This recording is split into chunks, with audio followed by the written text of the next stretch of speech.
আসসালামু আলাইকুম ওয়া রাহমাতুল্লাহ। আপনারা দেখছেন আনোয়ার টিভি রাজনীতি সংবাদ। পেনাল্টি না থাকায় ডাকসু নির্বাচন বয়কট করেছেন লিওনেল মেসি। ছাত্ররা হতাশ হলেও ফুটবল প্রেমীরা বলছে পেনাল্টি ছাড়া বসের খেলাই জমে না। দেশে চরমপন্থা বা মৌলবাদের উত্থান হচ্ছে বলে মন্তব্য করেছেন বিএনপির ভারপ্রাপ্ত চেয়ারম্যান তারেক রহমান।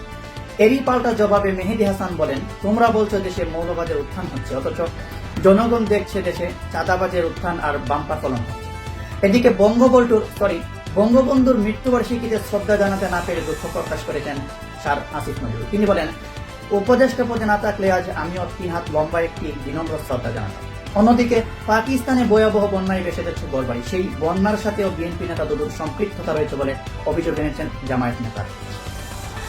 চট্টগ্রামে চন্দ্রনাথ পাহাড়ে খোলা মাঠে হাগু পায়খানা করে পরিবেশ নষ্ট করে রাখেন সনাতনীরা, তাই মুসলমানদের প্রবেশ নিষেধের দাবি তুলেছেন গোবিন্দ চন্দ্র পারমাণবিক। ইতিহাস থেকে শিক্ষা না নিলে সারা জীবন ভিডিও কলেই সার্ভিস দিতে হবে। দেশনেতা তারেক রহমানকে উদ্দেশ্য করে এমন মন্তব্য করেন এনসিপি নেতা নাসিরউদ্দিন পটোয়ার।